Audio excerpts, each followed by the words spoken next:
فرمایا مثل الجنت التی وعد المتقون،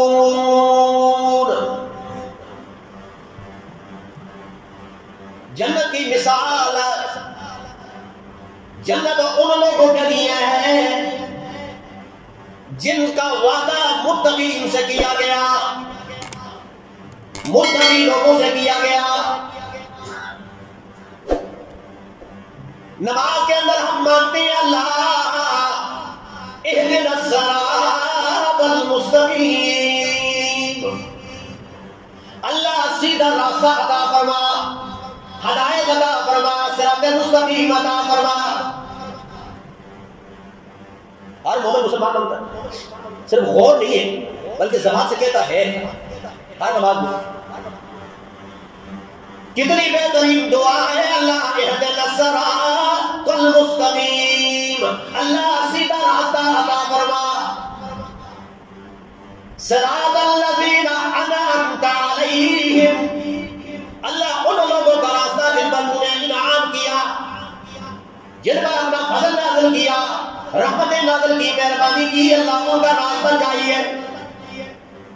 غیر المغضوب علیہم ولا الضالین،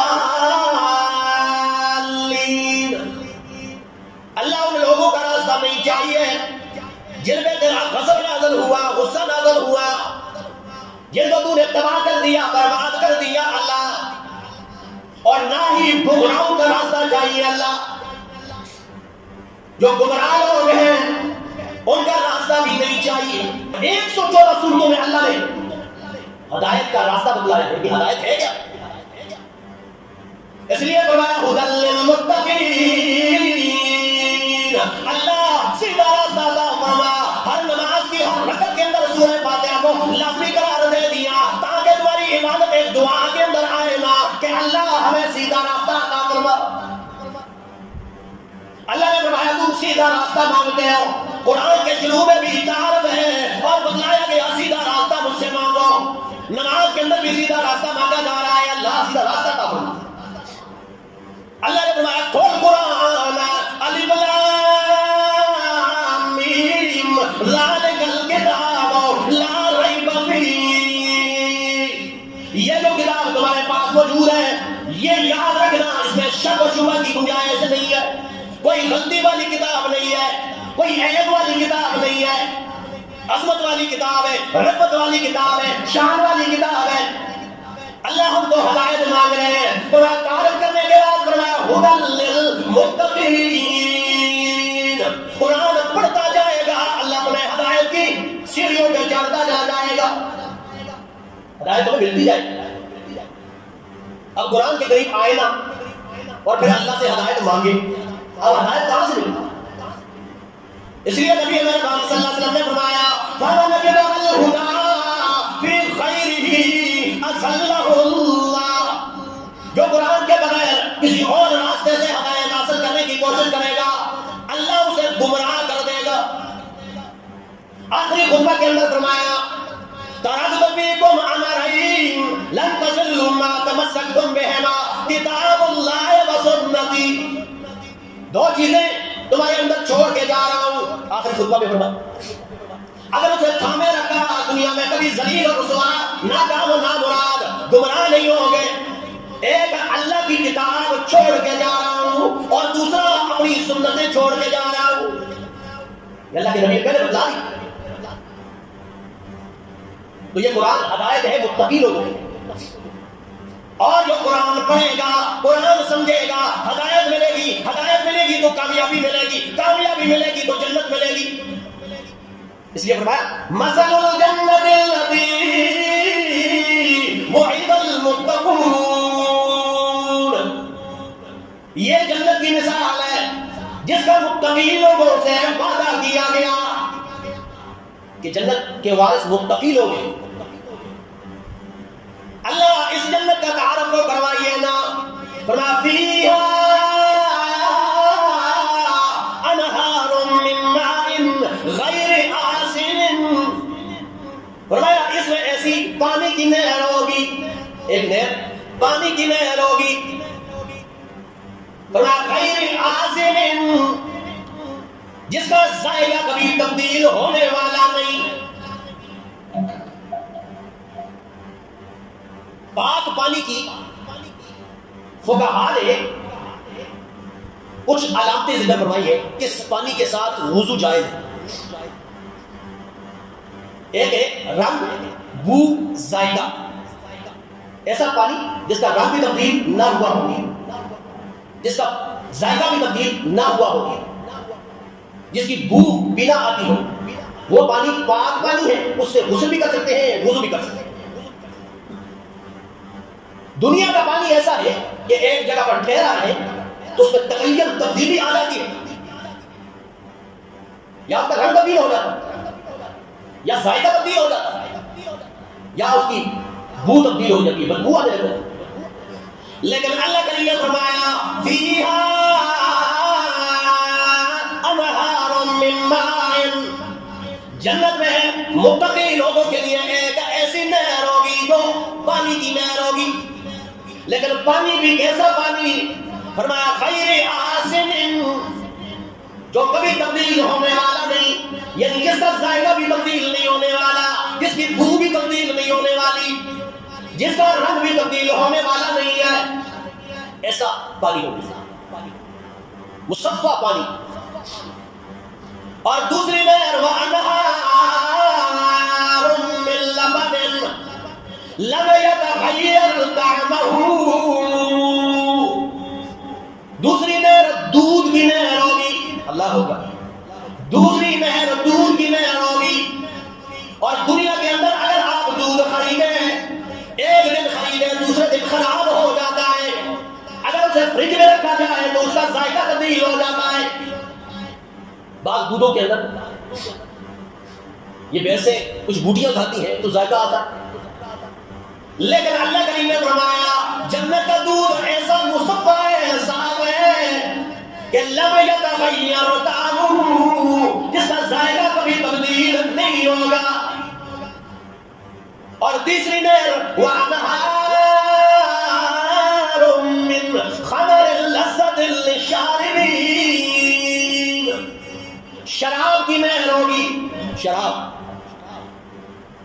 شراب طہورا، پاک شراب، کہ دنیا کی شراب بھی ہے، انسان کا محبوط الحواس ہو جاتا ہے، عقل موت ہو جاتی ہے. سمجھ نہیں آتی کیا زبان سے بکواس کر رہا. اور نبی نے بات سے فرمایا کہ دنیا میں شراب پیتا ہے وہ جنت کی شراب سے محروم ہو جاتا ہے. یہ تو عقل کو معاف کرنے والی یہ شراب ہے. لیکن جنت کی جو نہر ہوگی شراب کی، فرمایا لذت للشاربین، اس کا عجیب ذائقہ ہوگا جو پینے والے کے لیے لذت فراہم کرنے والی ہوگی. لذت بے ہوش کرنے والی، مدہوش کرنے والی نہیں ہوگی، لذت دینے والی ہوگی. اور چوتھی نہر وَأَنْهَارٌ مِّن عَسَلٍ مُّصَفًّى، شہد کی نہر ہوگی. شہد کی نہر ہوگی، فرمایا ایسا شہد مصفا جو چھانا ہوا ہوگا. چھانا ہوا، دنیا کے شہد لے لیں، اس میں کچھ ذائقے پائے جاتے ہیں، کچھ اس میں ایسی چیزیں شامل ہو جاتی ہیں کہ اس کے ذائقے کو بھی تبدیل کر دیتی ہے، رنگ کو بھی تبدیل کر دیتی ہے. لیکن جنت کا شہد ایسا ہوگا کہ جو بالکل مصفا اور صاف ہوگا، بالکل فرمایا چھانا ہوا ہوگا. فرمایا وَلَهُمْ فِيهَا مِنْ كُلِّ الثَّمَرَاتِ، اللہ کے جنتیوں کے لیے یہ نہریں ہی ہوں گی بس. فرمایا نہیں، ان کے لیے اس جنت کے اندر ہر قسم کے پھل ہوں گے، ہر قسم کے پھل ہوں گے. فرمایا جب بھی ان کے پاس کوئی پھل لایا جائے گا تو وہ کہے گا اللہ یہ تو ابھی میں نے کھایا ہے، ابھی کھایا. جس طرح سیب ہے، جس طرح آم ہے، دنیا میں ایک ہی ذائقہ پایا جاتا ہے، لیکن جنت کے اندر جب لایا جائے گا ایک پھل کھائے گا، دوسری مرتبہ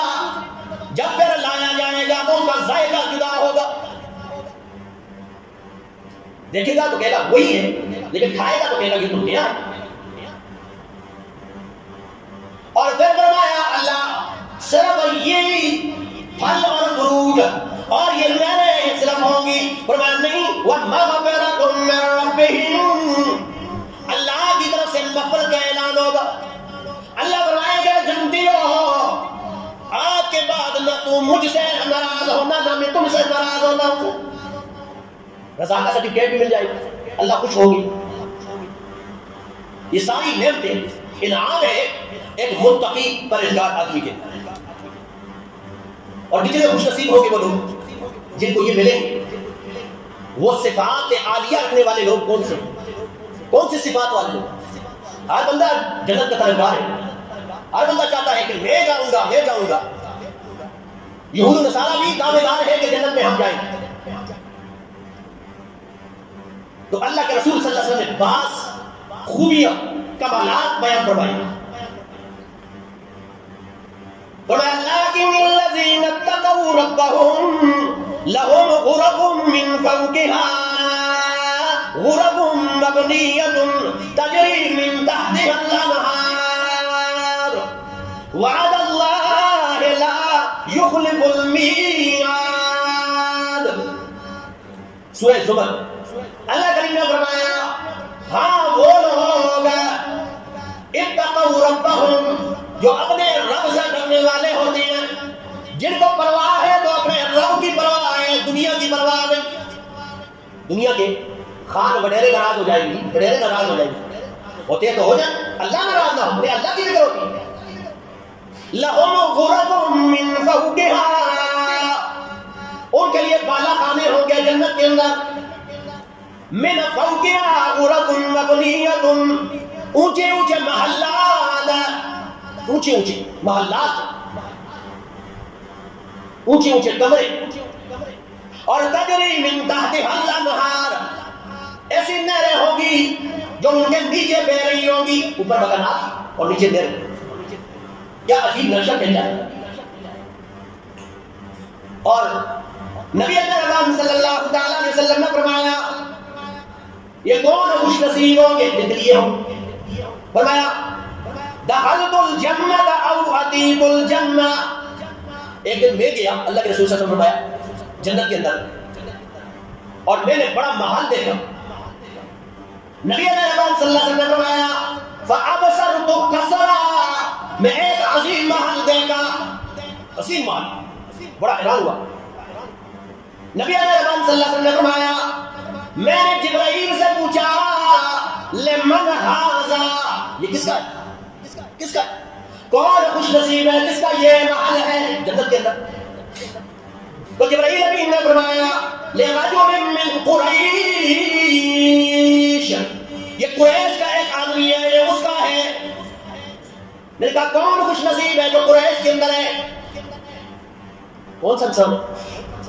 تو نبی اکرم صلی اللہ علیہ وسلم نے فرمایا ہوا عمر بن الخطاب، امیر المومنین، خلیفہ ثانی حضرت عمر فاروق رضی اللہ تعالیٰ عنہ ہے۔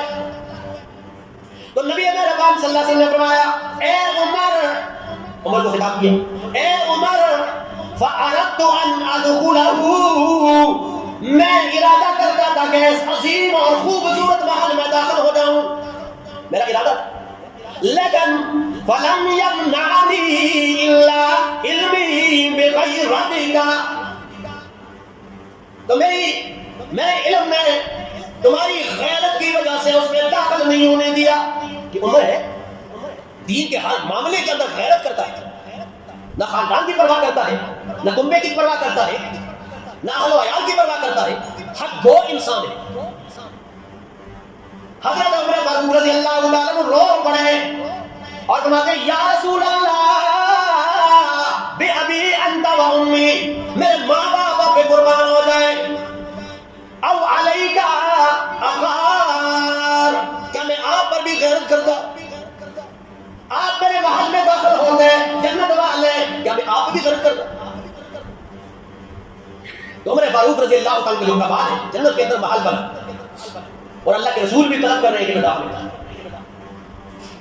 کتنے کامیاب لوگ ہیں کہ جو صحابہ کرام کی اتباع کرنے والے لوگ ہیں اور ان کے مطابق زندگی بسر کرنے والے ہیں، تو جنت ایسے لوگوں کو طلب کرتی ہے۔ خوش نصیب ہیں وہ لوگ جو جنت کے مستحق ہوتے ہیں۔ تو نبی مہربان صلی اللہ علیہ وسلم نے فرمایا، حضرت موسیٰ اشعری سے روایت ہے، فرمایا اذا مات ولد العبد، جب کسی انسان کا بیٹا فوت ہو جاتا ہے، اس سے پوچھنا جس کی اولاد فوت ہو جاتی یا جوان بیٹا فوت ہو گیا، کیا حالت ہوتی ہے اس کی، کتنی امیدیں وابستہ تھی اس سے، جب وہ فوت ہو جائے تو اس کے باپ اور اس کی ماں کے دل پہ کیا گزرتی ہے، ہم اندازہ نہیں لگا سکتے۔ تو نبی مہربان صلی اللہ علیہ وسلم نے فرمایا جب بندے کا بیٹا فوت ہو جائے بچپن کے اندر یا جوانی کے اندر، تو قال اللہ لملائکتہ، جب وہ روح لے کر اللہ کے پاس جاتی ہیں تو اللہ فرشتوں سے کہتے ہیں قبضتم ولد عبدی، کیا میرے بندے کے بیٹے کے روح کو تم نے قبض کیا؟ تو وہ کہتے ہیں نعم، ہاں اے اللہ۔ اب اللہ کو تو پتا ہے، ہاں اللہ تیرا بندہ ہے، اس بندے کے اولاد کی روح کو ہم قبض کر کے لائے ہیں۔ تو اللہ کریم فرماتی ہے ماذا قال عبدی، تو اس موقع پہ میرے بندے نے کیا کہا ہے؟ میرے بندے کی حالت کو مجھے میرے سامنے بیان کرو۔ اللہ تو حالتوں کو جانتا ہے لیکن فرشتوں کی زبان سے ادا کروانا چاہتا ہے۔ فرشتے کہتے ہیں اللہ قبضتم ثمرۃ فؤادہ فیقول حمدک واسترجع، اللہ تیرا شکر ہے، اللہ کا شکر ادا کرنا، واسترجع اور انا للہ و انا الیہ راجعون پڑھتی ہے، اللہ اس کے دل کی اس کا جگر کا ٹکڑا ہم فوت کر کے لائے ہیں، لیکن تیرا بندہ اللہ نہ شکری نہیں کر رہا تھا، بے صبری نہیں کر رہا تھا، اللہ تیرا شکر ادا کر رہا تھا۔ اس کی زبان سے تھا انا للہ و انا الیہ راجعون۔ تو اللہ کریم فرماتی ہے ابنوا لعبدی بیتا فی الجنہ وسموہ بیت الحمد، گواہ ہو جاؤ میں فرشتوں، میرے بندے نے میری تعریف کی ہے، اللہ نے اس تعریف کے بدلے میں، اس صبر کے بدلے میں، اللہ کی حمد و ثنا کرنے کے بدلے میں اللہ کریم نے انہیں معاف بھی کر دیا اور جنت کے اندر عالی شان محل بھی بنا دیا، اور اس کا نام بھی اللہ نے تحریر کر دیا ہے کہ اس کا نام بیت الحمد رکھ دیا۔ اس محل کا نام اللہ نے بیت الحمد رکھا ہے۔ جو انسان دنیا کے اندر صبر کرتا ہے، کوئی نعمت چھن گئی، اولاد والی نعمت بڑی عزیز ہوگی، چھن گئی تو باپ صبر کرتا ہے، ماں صبر کرتی ہے، اس کے بدلے کے اندر اللہ کے ہاں جنت کے اندر محل کا وعدہ جس کا نام بیت الحمد ہے۔ تو خوش نصیب ہے وہ، اور نعمت ہے اللہ کی، اولاد والی نعمت اللہ دے گا، کسی کو دے دے تو اللہ کی مرضی ہے، کسی سے چھین لے اللہ کی مرضی ہے، اور کسی کو دے ہی نہ یہ بھی اس کی مرضی ہے۔ یہ تو اللہ کا وعدہ ہے، اللہ کے انعام ہے، کبھی دے کر آزماتا ہے، کبھی لے کر آزماتا ہے۔ تو خوش نصیب ہے وہ لوگ کہ اس غم اور پریشانی میں صبر کرتے ہیں۔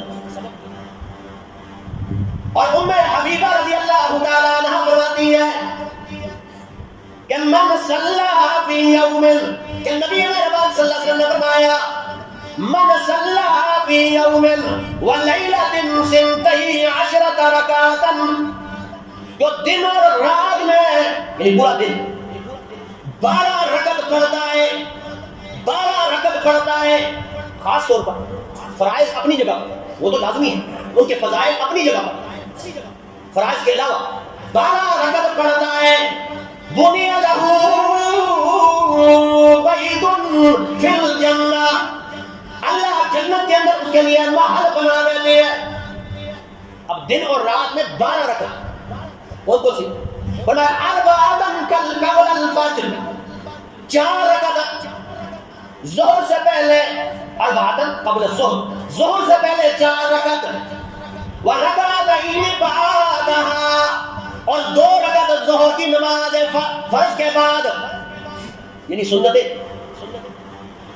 ورکعتین قبل الفجر، اور فجر کی نماز فرض کے سے پہلے 2 رکعت سنتیں، ورکعتین بعد المغرب، اور مغرب کی فرض نماز کے بعد 2 رکعتیں، ورکعتین بعد العشاء، اور عشاء کے فرض نماز کے بعد 2 رکعت۔ وطروں کے اپنے فضائل ہیں، لیکن یہ سنتیں نبی اکرم صلی اللہ علیہ وسلم نے فرمایا پورا دن اور رات میں یہ 12 رکعت پڑھتا ہے، 12 رکعت۔ تو اللہ کے یہاں جنت کے اندر اس کے لیے محل بنا دیا جاتا ہے۔ کتنا آسان دین ہے، آسان دین۔ آج ہم نے اس کو مشکل سمجھا ہوا۔ دن اور رات میں 5 نمازیں فرض ہیں، اور انسان غور کرے کتنی نمازیں ہم پڑھتے ہیں، اور بعض لوگ کہتے ہوتے ہیں کہ جمعے کی نماز پڑھ کے سنتیں ادا نہیں کرتے۔ کتنے فضائل ہیں اس سنتوں کے، اور فرض نماز پڑھ کے چلے جاتے، فرض تو ادا ہو گیا، لیکن سنتیں چھوڑنے کا گناہ بھی ہوتا ہے، انسان فاسق اور فاجر ہو جاتا ہے، اللہ کے ہاں سب گناہگار لکھا جاتا ہے۔ اس لیے یہ فضائل ہیں ان لوگوں کے، خوش نصیب لوگوں کے، جن کے لیے جنت کے اندر محل اللہ نے بنائے۔ اور اس میں کیونکہ ٹائم نہیں ہے، کھانا کھلانے والا، نرم گفتگو کرنے والا، یہ خوش نصیب لوگ، مسلسل روزے رکھنے والے، مساجد تعمیر کرنے والے، من بنا للہ مسجدا بنى اللہ لہ بیتا فی الجنہ، اور دوسری روایت میں ہے جو مسجدوں کو آباد کرنے والے ہیں، مسجدوں کو بگاڑنے والے نہیں ہیں، مسجدوں کو آباد کرنے والے لوگ، ان کے لیے جنت کے اندر محل ہے۔ نمازوں کے اندر، صفوں کے اندر خالی جگہ پر کرنے والوں کے لیے بھی ہے، روایت میں آتا ہے جنت کے اندر محل ہے۔ ہم تو دیکھتے رہتے ہیں نا، درمیان میں جگہ خالی تو پیچھے کی طرف ہوتے ہیں، کوئی اور آئے تو اس جگہ کو پر کرے، جو پر کرنے والے ہوتے ہیں تو اتنی بڑی جو ہے سعادت ہوتی ہے، جو پیچھے دیکھنے والے اس سعادت سے معلوم ہو جاتا ہے، بھائی پر کرو تو پیچھے دیکھو کوئی بھی نہیں، آگے پر کرنے کی کوشش۔ اور اس طرح مزاج میں نرمی پیدا کرنے والا، اخلاق والا، جس کے اخلاق اچھے ہیں، جو بد مزاج ہو وہ جنت سے محروم ہے، حدیث میں بھی آتا ہے۔ تو اللہ یہ مزاج، یہ کمالات، یہ جو خوبیاں ہیں اپنے اندر پیدا کرنے کی ہمیں توفیق نصیب فرمائے۔ وآخر دعوانا ان الحمد للہ رب العالمین۔